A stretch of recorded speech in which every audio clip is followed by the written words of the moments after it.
Terus misalnya kalau ada user itu yang membeli rumah secara inden,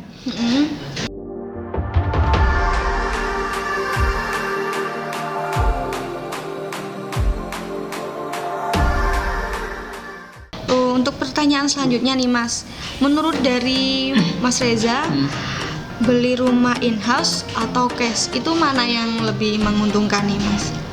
sebelum saya menjawab itu tadi Mbak Firda, jadi kita harus tahu dulu pembayaran rumah secara in-house atau cash itu bedanya apa. Ya, Seperti itu. Jadi seperti yang awal tadi sempat saya jelaskan. sampaikan. Jadi iya. pembayaran secara in-house adalah pembayaran di mana user langsung bayar langsung ke developer tanpa melalui pihak ketiga. Jadi misalnya nggak ada perantara. Benar sekali. Langsung gitu ya Mas? Langsung pihak developer. Kelebihannya apa? Kelebihannya adalah pertama bunga nggak ada. Oh, nggak ada bunga. Wah. Ada beberapa perumahan juga itu yang tanpa DP. Jadi misal in-house-nya itu 2 tahun langsung dibagi 24 bulan. Oh, berapa tuh? Bingung Seperti ya? itu. 2 iya. tahun iya, 24 bulan Mbak Iya. Frida, seperti itu. Jadi kelebihannya seperti itu sih untuk pemilihan secara in-house. Dan juga untuk in-house itu kita bisa ngontrol masalah pembayaran kita. Kalau misalnya ada keterlambatan atau bisa, mungkin gitu.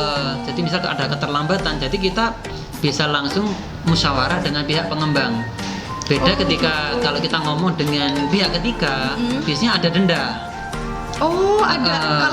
Kalau langsung ke developer itu nggak ada. Tapi kalau ada perantara telat sedikit pasti biasanya ada denda seperti dan itu. itu ada DP-nya. Biasanya seperti itu, ada DP juga, pengaruh gitu. seperti itu. Mbak Bedanya Frida. di situ. Terus kemudian kalau kita pembelian secara in-house itu, kita enaknya adalah misalnya ada beberapa nih contoh dari pihak developer. Ternyata ada user itu ban prestasi ketika dia ngambil 24 bulan, ternyata ban prestasi atau nggak bisa bayar pada saat bulan ke-12. Yang pasti kan harus tetap dibayar kan, namanya angsuran kan. Iya. Tapi biasanya ada beberapa developer itu yang punya kebijakan beda. Ada yang Apa tuh kebijakannya? misalnya gini, misalnya user tersebut gak bisa bayar ya. Nggak bisa.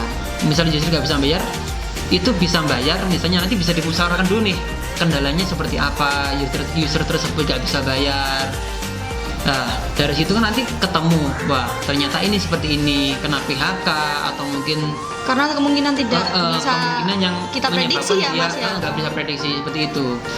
Misal ada ada kebijakan dari developer diundur dulu nih, nggak harus 24 bulan, bisa jadi sekian atau mungkin ada kebijakan yang lain. Jadi kalau langsung ke developer itu bisa aja dikasih lebih banyak kemudahan. Seperti itu. Gitu. Karena tadi nggak ada bunga kan Mbak Firda ya. Benar. Jadi misalnya dari pihak developer ternyata mentok, orangnya itu mentok, nggak ada solusi, akhirnya kita bisa bantu jual untuk unit tersebut, kita bantu jualkan ke orang tersebut. Seperti itu. Untuk yang cash sendiri Mas? Kalau untuk yang cash sendiri itu, jadi user tersebut langsung pembayaran cash ke developer atau ke perorangan yang punya rumah itu langsung secara tunai sekali bayar biasanya ya. Ada juga yang cash itu cash bertahap sampai 3 bulan seperti itu. Kayak gitu. Cuman yang pasti yang perlu dijadikan pegangan untuk pembelian rumah secara cash itu pastikan legalitas. Legalitas rumah kembali tersebut. lagi ke legalitas. Yang pasti seperti itu. Pasti semuanya kayak gitu ya Mas ya. Karena dengan adanya legalitas itu si user kan punya pegangan Mbak ya. Iya, jadi umpamanya nanti kalau ada kendala apa-apa itu ini aman gitu. Benar, seperti itu. Ya, kalau untuk pembayaran cash itu ada beberapa yang perlu diperhatikan. Yang pertama itu masalah legalitas. Legalitas Balik rumah lagi itu ke harus legalitas. legalitas rumah harus jelas sama perizinannya. Cash itu misalnya nggak harus beli itu di perumahan, misalnya pembelian rumah di kampung. Oh bisa, sama aja ya Mas ya berarti. Kan yang namanya pembelian cash kan ya. Baik itu pembelian rumah, ruko atau pembelian properti yang lain. Kalau untuk pembelian secara cash harus diperhatikan pertama masalah legalitas juga. Legalitas itu ya bisa meliputi SHM atau suratnya SHGB dan IMB juga seperti itu.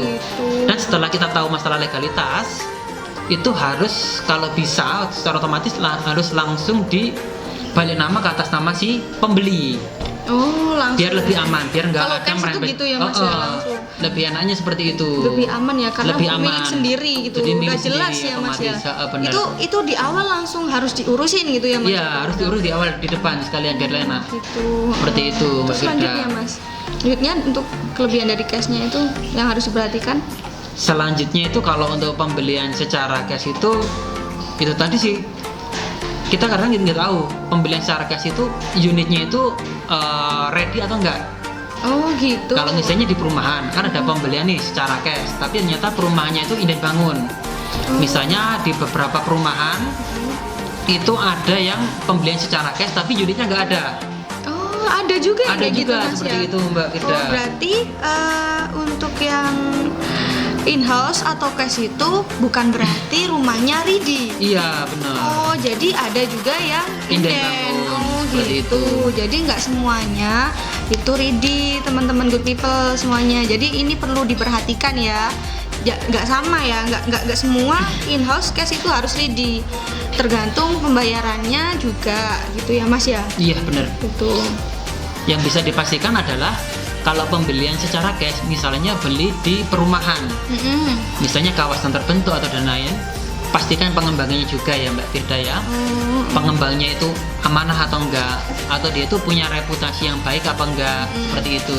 Terus kemudian kembali lagi tadi kan legalitas, surat menyurat, IMP dan lain-lain.